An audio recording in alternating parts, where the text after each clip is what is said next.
Hey guys, Magic's here, and today I'm trying out to do something different than usual. So yeah, usually I upload a whole league that I have recorded, but this time I want to focus more on a single game or a single match. And I try to do several in a row, but yeah, try to highlight them a little bit more because I feel like sometimes they might be a little bit neglected during a 5 league match because, like, for example, if I play against a mill deck or something, that might not be that interesting to a lot of people because yeah, it's not that common of a deck, right? But you might face it on MTGO. So, well, I recorded some, yeah, interesting matchups, also from more known decks, of course. But yeah, I want to highlight them a little bit more, maybe showcase a little bit how you can deal with them specifically, and make it more easy or accessible to get some knowledge to those matchups on demand. Like, then you don't have to scroll through a whole league or something. And sometimes, okay, you play a matchup that might be interesting, but then the opponent kind of takes a lot of mulligans or something like that, and it's not really, yeah, that interesting in this case. So yeah, I tried this like this, and I'm eager to see how this will work out. But yeah, of course, I don't know in the first game what I'm actually playing against. So let's see. I'm on the play and keep a hand with yeah, all two fetch lands, one Field of Ruin, so all colors are covered. We have potentially Growth Spiral into Jace or Cryptic, and also Path to Exile against aggressive decks. So I think that is a very good hand to keep. Um, Despite my introduction, opponent takes a mulligan to 6, but he's on the draw, so I think that is still acceptable.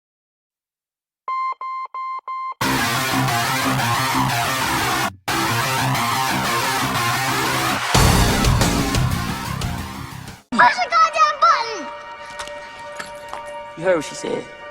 It's not like he takes a mulligan to 4 or something, so yeah, not a big deal. And we are playing against Tron. Of course, you can read that from the video description, but yeah. Luckily, we are on the play, so we can use Field of Ruin on turn 2. That is always ideal. If we would be on the draw, Field of Ruin would already be too slow. In this case, you really need either a little bit of fortune, like the opponent missing natural turn 3 Tron, or you at least need the counter spell to prevent the first big non-creature threat. Or if it's a creature, at least Path to Exile. So, well, opponent starts off, yeah, with Tron on turn 3, so they have a good start and full of bombs probably. On the flip side, well, we ramp up here. We hit our land drops so far, so we could play Jace or Cryptic on 3 now. Now tapping out for Jace has the perk that we have a win condition in play, but if we don't hit Force of Negation to follow up, then we could potentially lose against a Karn. So we could also hold up Cryptic, or simply use Field of Ruin and maybe delay. I choose to go for the Field of Ruin. I don't. Yeah, I mean, it delays Tron for a turn, but we also don't have anything really to follow that up here. So it's more like stalling a little bit and giving him the forest here. Could be a big deal in case he has more Sylvan Scryings. Now, since he has the star, not a big deal anymore. But yeah, here comes the tower, so he just needs another power plant. And yeah, with another scrying, which I can't counter now, we only have delayed the inevitable for 1 turn, and I still don't have any win condition going. But at least we progress in making land drops. But I think holding up Cryptic here would have been better. On the other hand, what you can do here is also like bounce a Tron land now and delay Tron for another turn. Hope to find cheap counter spells and put the Cryptic back on top with Sanctuary, and I think that is what I'm going for here.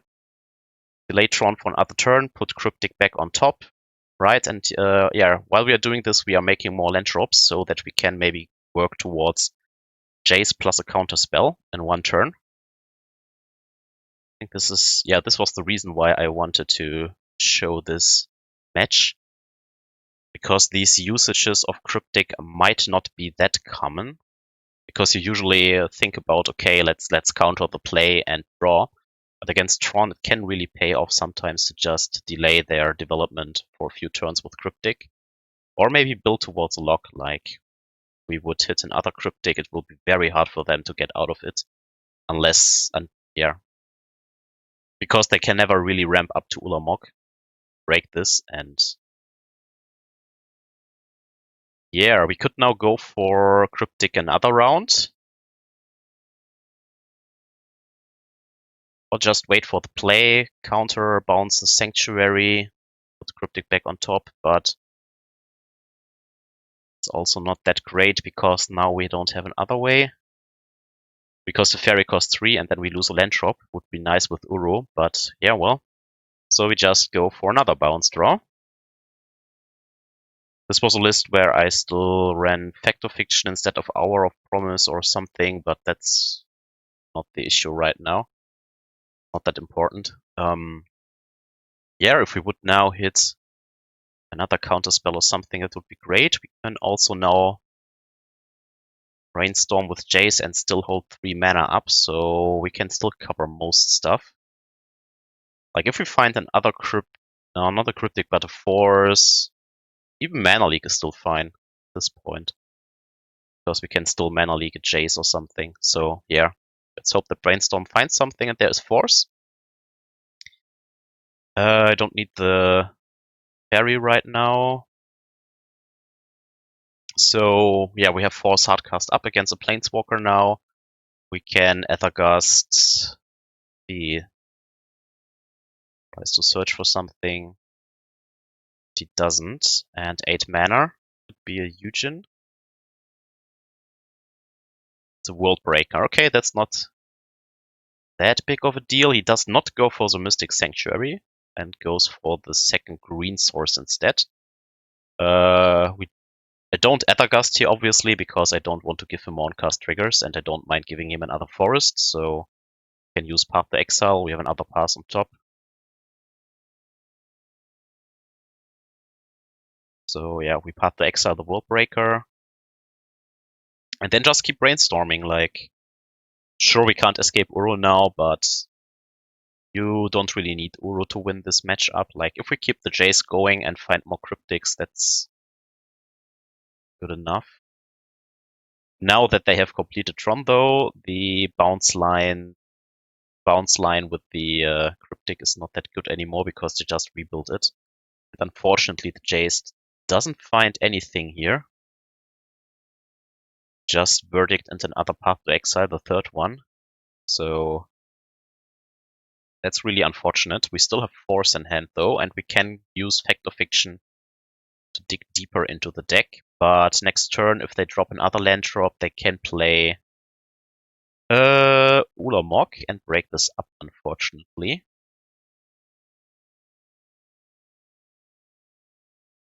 Also did not find any fetch land or other land drop here. Was a really sad brainstorm. I guess sometimes that happens. So yeah, now Sanctum of Eugen means that they will find the big Eldrazi. So of course we can counter Karn, but still.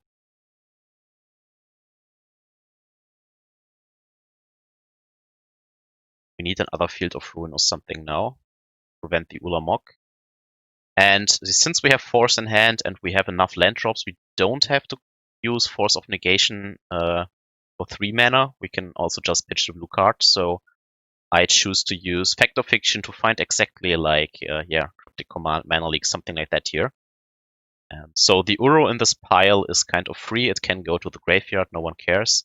And Verdict and Path are the worst cards. So I think we choose pile 2 here. Exactly. We can still Mana Leak the Karn. We have Path to Exile against Ulamog, but we will lose the Jace and potentially another land. So at this point, I really want to find some land drops. Because, yeah. 27 in the deck or something. Where are they? I think that was the Field of the Dead version. Can't remember exactly now. But that was a good brainstorm. Probably don't need Teferi and Aether Gust at this point. But you can also put another land on top and just ramp into it with Growth Spiral. That is fine.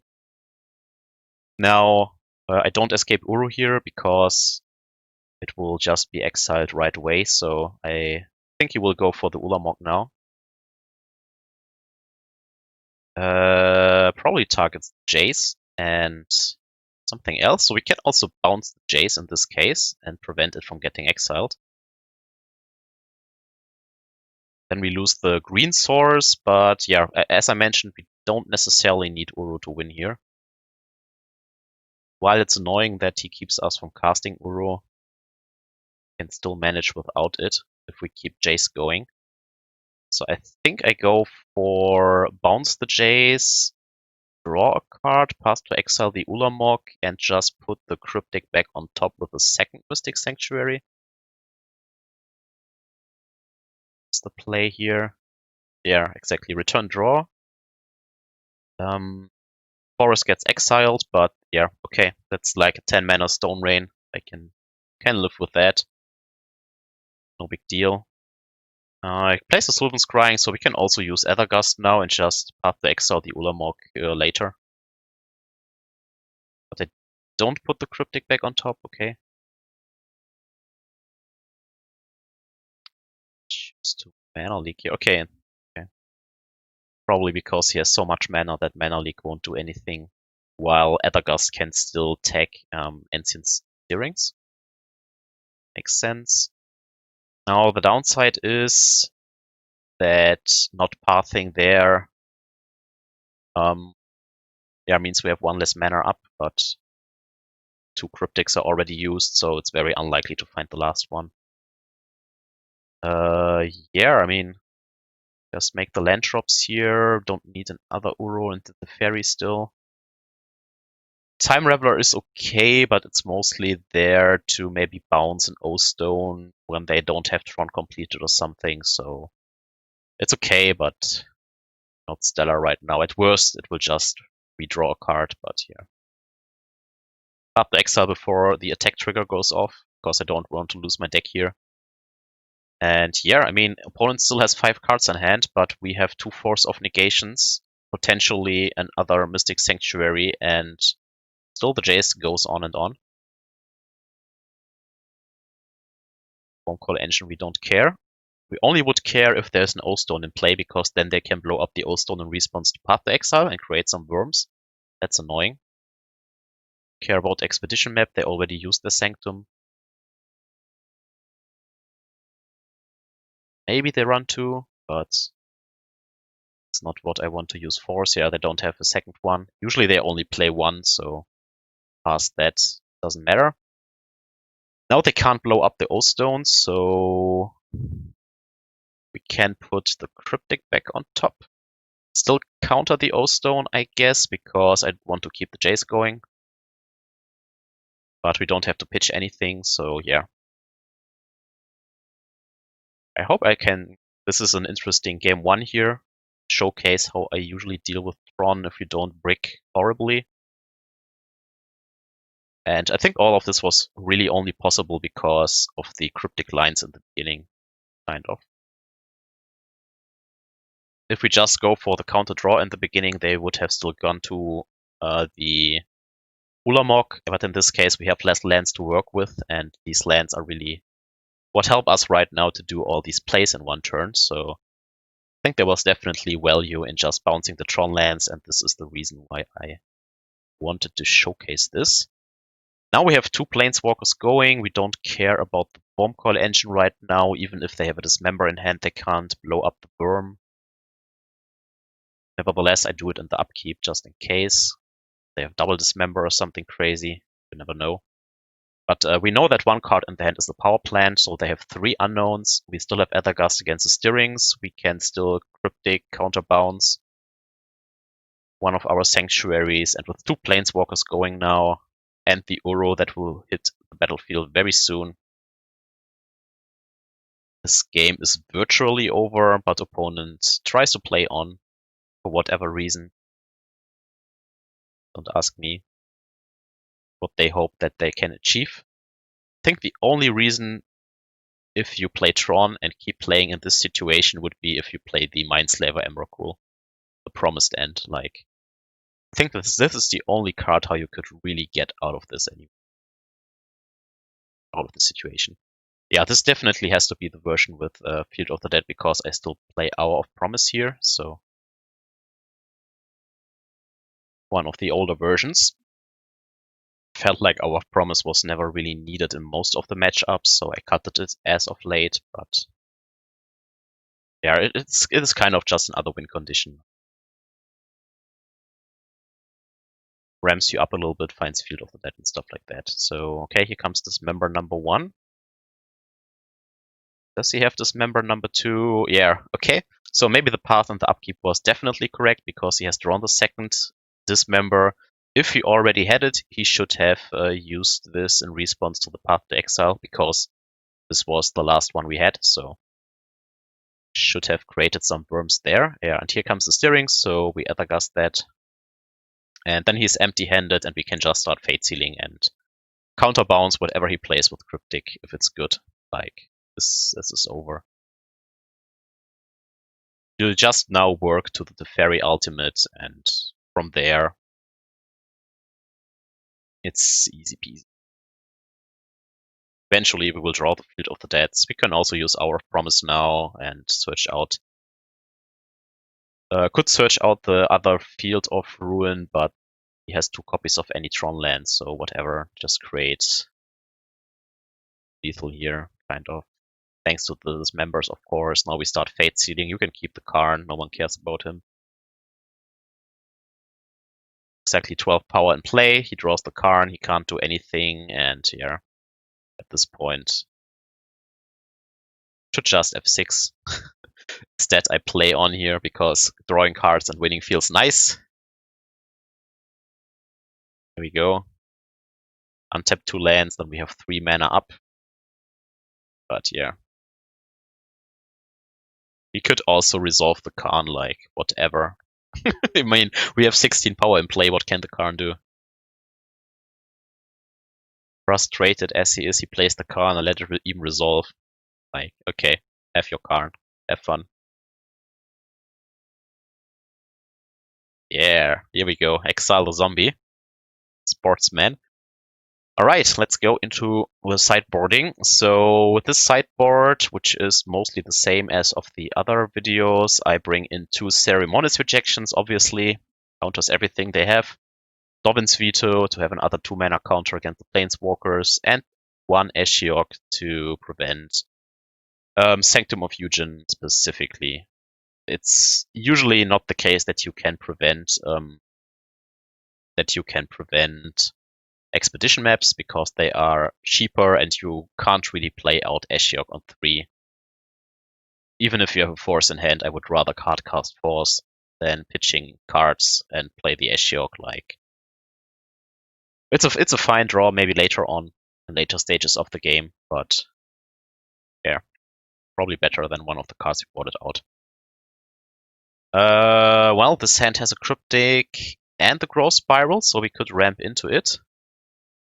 Have the Cryptic up in time, hopefully. But no, you can't do that. I'm talking nonsense. That's why I mulliganed. Even if we ramp on turn 2, opponent has the first turn 3, so yeah. I think that was not possible. Or very risky, like if you miss the land drops. Anyways, here we have at least a rejection in hand, so and Fact of Fiction to catch our lost card. Just thinking like, plays a Tron land, we play a land, he plays second Tron land, we play second land, Grow Spiral into third lane. No, we could have held up Cryptic, I think. Anyways. He has turn 3 Tron. Yeah, no. Exactly. Like, we play now a second land, completes Tron next turn, or could complete it next turn, and then we only have mana up. Yeah. It's not possible to Cryptic. He plays a Cage.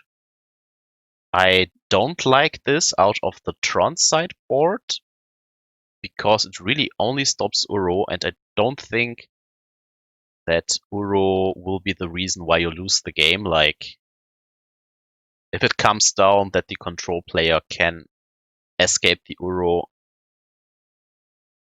I think that he is so far ahead that it doesn't matter. And we don't run Snapcaster right now. Even if we would run one single Snapcaster, I think it's wrong to bring in Grafdigger's Cage. What they bring in usually, which I like, is Thought-Knot Seer, because this allows you to do something even without Tron, and it's good disruption. Luckily, we had the rejection, but here they find an Ulamog with Ancient Stirrings, and yeah, if they have another tower now, they just destroy us here. Luckily, they don't have it yet. 7 mana again. Oh, just a Wormcoil Engine. Okay. Can still deal with that, but then he goes up to 9 mana. And because I have Fact or Fiction in hand, I choose to use the mana now to be able to use Fact or Fiction next turn. But if he has any land drop in hand as his last card, then he will blow us out of the water here. But then again, if I path now in his upkeep, what can I really do in the following turn? Like, then I still pray to find maybe a Field of Ruin or something. So yeah, unfortunately, he had the next land drop in hand. We can still look with the Fact or Fiction, but I really think like we can't even cast a Path to Exile now, even if he has only one card in hand. Any top deck will be devastating, and yeah. We can find our land drops, but we also don't have a way to deal with this Ulamog, and if he exiles half of our deck, this is rather over. And I didn't want to waste the time for him to make the piles here for a minute or something, so we just go into game 3. Sometimes that happens. But yeah, again, if we don't path to exile right away, then it only delays it for one turn. Didn't find anything to deal with it, so they're awkward, I guess. Okay, here we are on the play. Down to 6 cards. Let's quickly look back at the first hand. First hand, because it was so quick. First hand had only Field of the Dead. Okay, can't keep that, of course. Okay, but here we go with the Force. Very good card in this matchup. Again, Fact or Fiction to recoup some of the lost cards. And a Spell Snare to potentially catch a Scrying. As of late, the Fact or Fiction is just another Uro. Felt a little bit better right now with prowess in the meta. There were certain games where Fact or Fiction was too slow already, where Uro would have bought another turn. But in these matchups, sometimes it's better to run Fact or Fiction because it's instant and you don't have to tap down. So if they miss on action for a turn, you can punish them with just drawing like 3 cards. Whereas with Uro, you always have to tap down, and that can be very risky sometimes. Fortunately, they don't go with Scryings, but Stirrings instead, like always when I have Spell Snare. But on the bright side, they don't have turn 3 Tron this time. Not sure if the Tron player should take mulligans till he has turn 3 Tron. Kind of depends if he has enough 4 mana action, I guess, but yeah. Now we also find Field of Ruin, and this will set him back tremendously. So yeah, we can as well do it now, but if he doesn't have a Thought-Knot Seer for the next turn, oh, he can't have that because he has only 3 mana here. He doesn't run Eldrazi Temple. Okay, yeah. One play Stirrings. Scrying.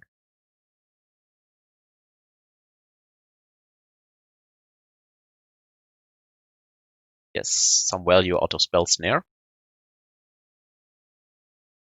So yeah, he can play Thought-Knot Seer next turn, obviously. Then we are forced to path to exile it, and he can take away the Fact of Fiction. Probably buying a lot of time with that. But if he now misses next turn in doing anything meaningful and only searches out another Tron piece, then we can definitely draw up to 7 cards again. So, like with Fact of Fiction, 3 cards, and then in our draw step, we are back to 7. That is really, really good here. But this Field of Ruin came just in time. And we find Rejection here in our draw step, so also very good. Let's see. 2 mana. Just for the map, okay. Could have been on Scrying. So second Tron Priest is the mine again. And with that, that was all of his turn. So yeah, we go with Fact of Fiction. Please find an Uro, and there we go. Very nice pile here. We find a Cryptic, another land drop, and potentially a mana leak, which is still fine here. Greedily as I am, I ditch the land drop because we have 27 and I hope to find something. Nope. Worse than you miss on the land drop. I could escape the Uro here, but I rather hold up the counter draw right now. Maybe that's wrong because we still have Force against Planeswalker, but yeah, let's see. Just another cage, okay. Then screw the Uro. I don't waste a counter spell on the cage here. Because yeah, if we have to later on, we can always bounce it back. With the Cryptic, now we find a Sanctuary here. We can put back Fact of Fiction on top if we want. But I rather want more land drops right now. Like, I could have used Rejection or something on the cage and deal with it very cheaply, but I feel like we have so many answers against whatever they are doing. And eventually we will find a Planeswalker. With the Cryptic, we can really control, and the Sanctuary, we can really control what we draw or whatnot. This is a situation now where Ashiok is not that bad. Because, yeah, they are still searching for Tron pieces, and now Ashiok can really stop that.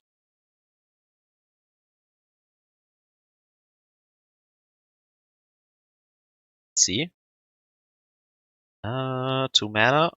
Scrying. Now we can Aether Gust it. Let's see if they put it back on top. Because then we can catch it with Ashiok, kind of. Puts it back on top. That is perfect. Ghost Quarter. Alright. Now, if the Tron player is good, he will use Ghost Quarter on his own forest to force shuffle himself and take the scrying away. At least that is what I would do, but he doesn't choose to do that, and now he can't do it anymore because Ashiok is in play. Of course, we don't mill him because we want him to draw. What am I doing? No! I'm just telling how I want him to draw this damn Sylvan Scrying, so because it's a dead card, why am I milling him? Doesn't make sense. That was a stupid play. So I guess we are even now. Helped him there. He should have used Ghost Quarter on his own land.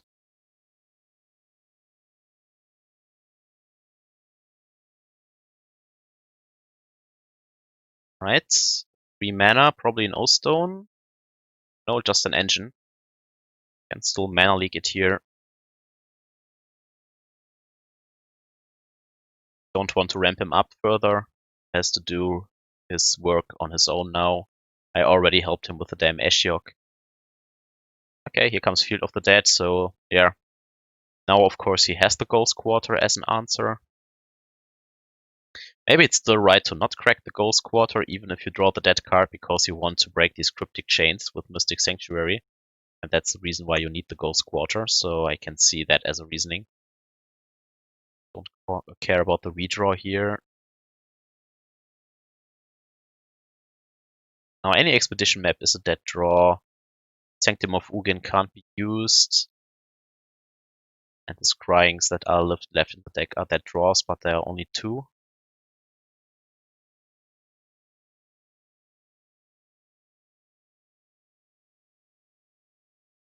Well, how the game was developing, if we just escaped the Uro, we could have won probably by now. But I was not thinking that he wastes so much time over there. And yeah, okay, now we find the Jace anyways, so whatever. Still have 2 counter spells in hand.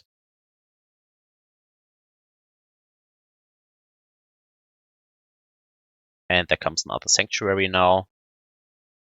So we could also put the Force back on top now if we wanted. But with Rejection in hand, that's good enough. And there comes a second Cryptic, so yeah, we have a lot of steps covered. We could also start bouncing his Tron lands again soon. Like, you can do it end of turn and then do it in our own turn and set him back so much. That's also good enough, probably. Or just bounce the cage end of turn and then escape Uro now. But yeah, we also have Field of the Dead going, so there's really no need for Uro anymore. So I don't think we care about this relic anymore. I shouldn't counter this, I think. Then again, if he completes Tron now somehow miraculously, could get really punished here. So with the Planeswalkers and Field of the Dead going, at least for now, I don't think I care about Relic. Let Uro be gone. Him drawing so much X would really... I would really love to have an asset in my deck. Prevent all this nonsense here. Or even a Damping Sphere. Let's see, Blast Zone up to 3. Finally get rid of the Ashiok. Alright. Then we have a Cryptic on top that I definitely want.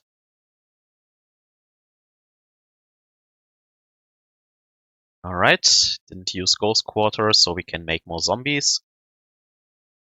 And us making more zombies also means that Karn becomes bad. And okay, there we have a Teferi. Now we can bounce the cage as well with that. If we want to. But we don't have to. Play the fetch land, because if he uses Ghost Quarter, we can fetch and respond as well. Yeah, now here I go for the double bounce or something. Set him back for an eternity.